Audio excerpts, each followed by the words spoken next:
ഏറ്റവും ബഹുമാന്യരായ മലയാളികളെ, ജനാധിപത്യ വിശ്വാസികളെ, നമസ്കാരം.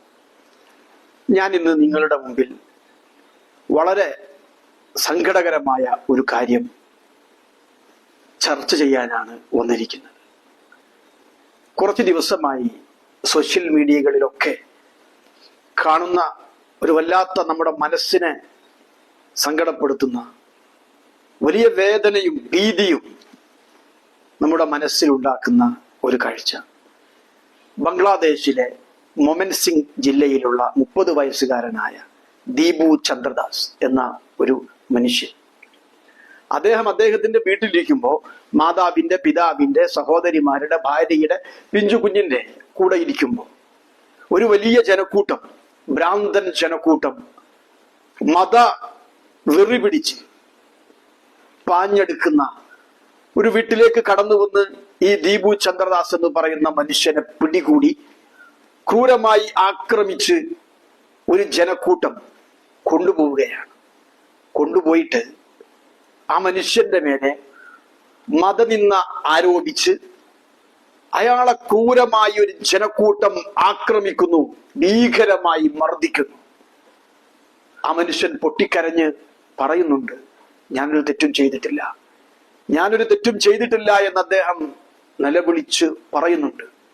പക്ഷെ അതിലേറ്റവും ഭീകരമായ മുഖം എന്താണെന്ന് വെച്ചാൽ, എന്റെ പ്രിയപ്പെട്ടവരെ, ഈ മനുഷ്യന് ജീവന് വേണ്ടി, പ്രാണന് വേണ്ടി ഭീതിയോടുകൂടി നിലവിളിച്ച് കരയുന്ന ഈ മനുഷ്യനെ പിടികൂടിയിട്ട് ഈ ഭ്രാന്തൻ ജനക്കൂട്ടത്തിന് എറിഞ്ഞു കൊടുക്കുന്നത് കാപാലികന്മാരായ മത വെറി പൂണ്ട ബംഗ്ലാദേശിലെ പിശാചുക്കളുടെ വേഷം കെട്ടിയ പോലീസുകാരാണ് എന്നത് വല്ലാത്ത ഭീകരമായ സാഹചര്യത്തിന്റെ, അതിന്റെ ഒരു ഭയാനകത എത്രത്തോളം ഉണ്ട് എന്ന് നമ്മളെ ഓർമ്മപ്പെടുത്തുകയാണ്.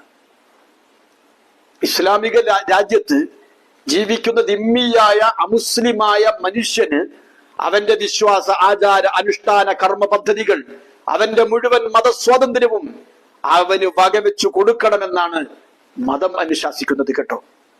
പക്ഷെ മൗദൂദിസ്റ്റ് ജിങ്കോയിസത്തിന്റെ, ആ രാഷ്ട്രീയ ഇസ്ലാമിന്റെ, പൊളിറ്റിക്കൽ ഇസ്ലാമിന്റെ ഭീകരമായ അതിന്റെ വേരുകൾ അത് വല്ലാതെ ബംഗ്ലാദേശിന്റെ വർത്തമാനകാല രാഷ്ട്രീയത്തെ ഭീകരമായി സ്വാധീനിച്ചിരിക്കുന്നു എന്ന് നമ്മൾ മനസ്സിലാക്കുകയാണ്. കാരണം ഈ ഒരു കാഴ്ച നിങ്ങൾ കണ്ടു നോക്ക്.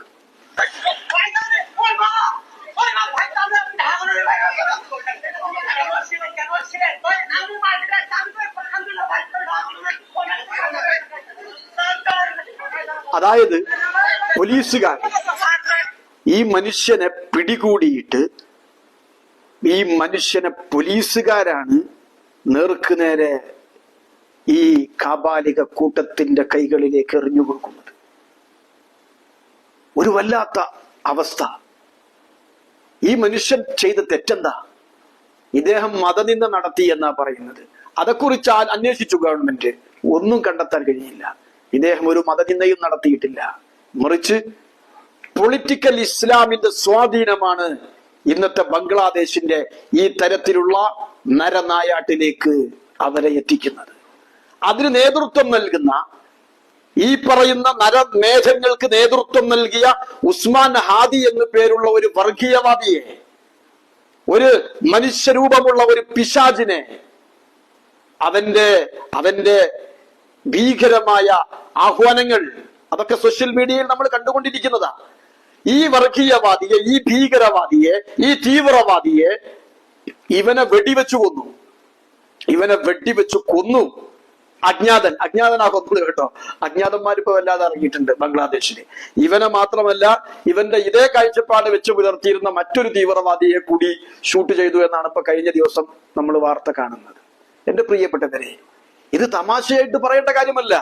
ഈ ഉസ്മാൻ ഹാദി എന്ന് പേരുള്ള വർഗീയവാദിയെ വെടിവെച്ചു കൊന്നപ്പോ കേരളത്തിലെ സീതാബൂദിന്റെ മൗദൂദ്യമം എന്ന് പേരുള്ള ആ ഒരു മീഡിയ ഫണ്ടിന്റെ, മീഡിയ ഫണ്ട് എന്നൊന്നും പറഞ്ഞതിനെ നിസ്സാരപ്പെടുത്തരുത്, അത് മീഡിയ ജിങ്കോയിസമാണ്, മാധ്യമ നരഭോജിത്വമാണ്, മീഡിയ കാനിബാലിസമാണ് സീതാബൂദ് നടത്തിക്കൊണ്ടിരിക്കുന്നത്. ഇന്ത്യ മഹാരാജ്യത്തെ വെട്ടിമുറിക്കണം, ഈ രാജ്യത്തെ അസ്ഥിരപ്പെടുത്തണം, ഇതിന്റെ 7 സംസ്ഥാനങ്ങൾ ബംഗ്ലാദേശിനോട് ചേർത്ത് വെക്കണം, ബാക്കിയുള്ളത് ഞങ്ങൾ പാകിസ്ഥാന് കൊടുത്തോളാം. ഇന്ത്യ രാജ്യത്തോട്, ഭാരത മഹാരാജ്യത്തോട് ഇത്രയധികം വെറിയും വെറുപ്പും ദേഷ്യവും പകയും വെച്ചു പുലർത്തുന്ന ഈ ചങ്ങാതിയെ കൊന്നുകളഞ്ഞപ്പോ, ഈ വൃത്തിവെട്ടവനെ കൊന്നുകളഞ്ഞപ്പോ മാധ്യമത്തില് മീഡിയ ഫണ്ടിൽ വരുക എന്ത്, ഉസ്മാൻ ഹാദിക്ക് വിട, ഈ മഹാത്മാവിന് വിട നൽകുക. അത് മാത്രമല്ല, എന്നിട്ട് അതിന്റെ കൂടെ എഴുതി വെക്കുക എന്ത്, ബംഗ്ലാദേശിന്റെ ചരിത്രത്തിൽ ഇത്രയധികം ആളുകൾ ജനാസ നമസ്കാരത്തിന് വേറെ കൂടിയിട്ടില്ല, അത്രയും കാര്യപ്പെട്ട ആളാണ് ഇവൻ, ഈ വർഗീയവാദി എന്ന് പറഞ്ഞിട്ടാണ് ഈ പറഞ്ഞ ആളുകൾ ഇതിനെയൊക്കെ ഗ്ലോറിഫൈ ചെയ്യുന്നത്, ഇതിനെയൊക്കെ മഹത്വപ്പെടുത്തുന്നത്. മനസ്സിലായോ? ഈ പറയുന്ന ചങ്ങാതി പറഞ്ഞത് എന്തൊക്കെയാണെന്നറിയോ? ഇപ്പോ ബംഗ്ലാദേശ് ഇന്ത്യയോട്, ഭാരതത്തോട് ഞങ്ങൾക്ക് അരി വില കുറച്ചു തരുമോ, എന്ത്, ഇത് തിന്നിട്ട് ഇതിന്റെ ഇടയിൽ കുത്തിയിട്ടാണ് രാജ്യത്തിനെതിരെ ഈ രാജ്യത്തെ അസ്ഥിരപ്പെടുത്താനുള്ള ശ്രമങ്ങളുമായിട്ട് ഇവർ വരുന്നത്. എന്നിട്ട് ഇവര് ചോദിക്കാണ് ഗവൺമെന്റ്, എന്ത്, ഞങ്ങൾക്ക് അരി വില കുറച്ച് തരുമോ? വില കുറച്ചും കൊടുക്കാൻ പാടില്ല, വില കൂട്ടിയും കൊടുക്കാൻ പാടില്ല, ഒരു മണി അരി പോലും കൊടുക്കാൻ പാടില്ല എന്നതാണ് രാജ്യത്തെ സ്നേഹിക്കുന്ന ആളുകൾക്ക് ഗവൺമെന്റിനോട് പറയാനുള്ളത്. ഇവരെ ഒന്നും സഹായിക്കരുത്. ഈ വർഗീയവാദികൾക്ക്, തീവ്രവാദികൾക്ക്, ഈ തീവ്രവാദിയെ വെടിവെച്ചു കൊന്നപ്പോ ഈ അരി ചോദിക്കുന്ന ആളുകളുണ്ടല്ലോ, ഈ അരി ചോദിക്കുന്ന ഗവൺമെന്റ്, ഈ ഗവൺമെന്റിന്റെ ഉത്തരവാദിത്തപ്പെട്ട ഈ അവിടുത്തെ യൂനസ് എന്ന് പേരുള്ള അവിടുത്തെ ഇപ്പോഴത്തെ ഭരണാധികാരി, ഈ ജമാഅത്തെ ഇസ്ലാമിയുടെ ഈ മത വർഗീയവാദത്തെ നെഞ്ചോട് ചേർത്തു പിടിച്ച് മുന്നോട്ട് പോകുന്ന ബംഗ്ലാദേശിലെ ഭരണാധികാരി, ഈ പറഞ്ഞ ഉസ്മാൻ ഹാദി അയാളെ കൊന്നപ്പോ, വെടിവെച്ചു കൊന്നപ്പോ, ആ മനുഷ്യന്റെ മൃതദേഹം അടക്കം ചെയ്തതിന് ശേഷം രാജ്യത്തെ അഭിമുഖീകരിച്ചുകൊണ്ട് എന്താ പറയുന്നത്, ഉസ്മാൻ ഹാദിയുടെ, ഈ പറയുന്ന വർഗീയവാദിയുടെ ഉസ്മാൻ ഹാദിയുടെ സംസ്കാര ചടങ്ങിൽ പങ്കെടുത്തുകൊണ്ട് ബംഗ്ലാദേശിന്റെ നേതാവ് യൂനസ് പറയുന്ന വാക്കുകൾ എന്താ, ഈ നിമിഷം ഞാൻ നിങ്ങൾക്ക് വാക്ക് തരുന്നു, ഹാദിയുടെ വിശ്വാസങ്ങളെയും വിവേകത്തെയും രാജ്യം ബഹുമാനിക്കും, അവന്റെ ലക്ഷ്യങ്ങൾ പിന്തുടരുമെന്ന് ഞാൻ നിങ്ങൾക്ക് വാക്ക് നൽകുന്നു, നമുക്കതിനു വേണ്ടി പ്രതിജ്ഞ ചെയ്യാം. ഈ വിദ്യാർത്ഥി നേതാവിന്റെ, ഹാദിയിലെ വിദ്യാർത്ഥി നേതാവിന്റെ സ്വപ്നം സാക്ഷാത്കരിക്കാൻ നമുക്ക് പ്രതിജ്ഞ ചെയ്യാം എന്നാണ് യൂനുസ് പറയുന്നത്. ഈ യൂനുസ് ഈ മഹത്വവൽക്കരിച്ചു പറഞ്ഞ ഈ ചങ്ങാതി ഉണ്ടല്ലോ, ഈ ഉസ്മാൻ ഹാദി, ഇവൻ പറഞ്ഞത് എന്താണ്? ഞാൻ ഒന്നുകൂടെ പറയാ, ഇന്ത്യയുടെ ശത്രുക്കൾക്ക് നമ്മുടെ രാജ്യത്ത് നമുക്ക് അഭയം കൊടുക്കണം, ഇന്ത്യയെ വിഭജിക്കുവാനും ഇന്ത്യയെ എതിർക്കുവാനും നമ്മുടെ രാജ്യശക്തികളെ നാം പിന്തുണക്കുകയും നിലനിർത്തുകയും ചെയ്യണം എന്ന്. അതായത് ഭാരത മഹാരാജ്യത്തെ അസ്ഥിരപ്പെടുത്താൻ, ഇവിടെ കലാപങ്ങളും ഇവിടെ യുദ്ധങ്ങളും അതുപോലെ ബോംബ് സ്ഫോടനങ്ങളും അതുപോലെ ഉള്ള ആക്രമണങ്ങൾ, പൊട്ടിത്തെറികൾ, ഈ സൂയിസൈഡ് ബോംബ് അറ്റാക്കുകൾ, ഇതൊക്കെ നടത്തുന്ന ആളുകളെ നമ്മൾ ബംഗ്ലാദേശിൽ സംരക്ഷിച്ചു പിടിക്കണം, അവർക്ക് വേണ്ട സൗകര്യങ്ങൾ ചെയ്തു കൊടുക്കണം, അവരെ നമ്മൾ നോക്കണം, അവർക്ക് വേണ്ട സൗകര്യങ്ങൾ ഉണ്ടാക്കി കൊടുക്കണം. അതുമാത്രമല്ല, ഇന്ത്യ രാജ്യത്തെ വിഭജിക്കുവാൻ, അതിനെ വെട്ടിമുറിക്കാൻ, അതിനു വേണ്ടിയുള്ള എല്ലാ സൗകര്യങ്ങളും ഈ തീവ്രവാദികൾക്ക് നമ്മൾ ചെയ്തു കൊടുക്കണം എന്ന് പറഞ്ഞ് അതിനുവേണ്ടി പണപ്പിരിവ് നടത്തി ഇന്ത്യ രാജ്യത്തെ അസ്ഥിരപ്പെടുത്താൻ ശ്രമിച്ച ഈ വർഗീയവാദിയെയാണ് ഇവിടെ മൗദൂദ്യമം എന്ത് ചെയ്യുന്നത്, ഗ്ലോറിഫൈ ചെയ്യുന്നത്. എന്റെ പ്രിയപ്പെട്ടവരെ, നമ്മൾ മനസ്സിലാക്കേണ്ടത്, നമുക്ക് ഈ വിഷയത്തിലൊന്നും യാതൊരു തരത്തിലുമുള്ള അനുരഞ്ജനം ഒരാളോടുമില്ല. തെറ്റ് ചെയ്താൽ അത് തെറ്റ് തന്നെയാണ്. ഇപ്പോ ആൾക്കൂട്ട കൊലപാതകങ്ങൾ നമ്മുടെ രാജ്യത്ത് നടന്നല്ലോ. കേരളത്തിൽ മധു എന്നു പേരുള്ള ഒരു പാവപ്പെട്ട, ഒരു ദുർബലനായ പാവപ്പെട്ട ഒരു ആദിവാസി യുവാവ് ഒരു നേരത്തെ ഭക്ഷണത്തിന് വേണ്ടി അതെടുത്തപ്പോ ആ മനുഷ്യനെ തല്ലിക്കൊന്നത്.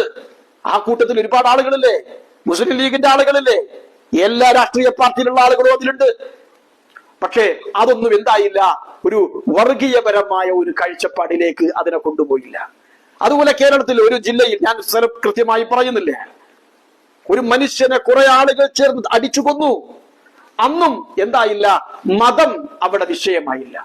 കഴിഞ്ഞ ദിവസങ്ങളിൽ പാലക്കാട് കഞ്ചിക്കോട് പ്രദേശത്ത് ഒരു മനുഷ്യനെ, വളരെ സങ്കടകരമായ വാർത്തയാണ്, ഒരു രാംനാരായണൻ എന്നു പേരുള്ള ഒരു മനുഷ്യന്, ഛത്തീസ്ഗഡുകാരനായ ഒരു ഭാരതീയനായ ഒരു ദരിദ്രനായ തന്റെ മക്കളെ പോറ്റാൻ, തന്റെ കുടുംബത്തെ പോറ്റാൻ വേണ്ടി കേരളത്തിലേക്ക് വന്ന് ജോലി ചെയ്ത് പണം സമ്പാദിക്കാൻ, അദ്ദേഹത്തിന്റെ കുടുംബത്തെ പുലർത്താൻ വേണ്ടി വന്ന ഒരു മനുഷ്യനെ ആളുകൾ അടിച്ചു കൊന്നു.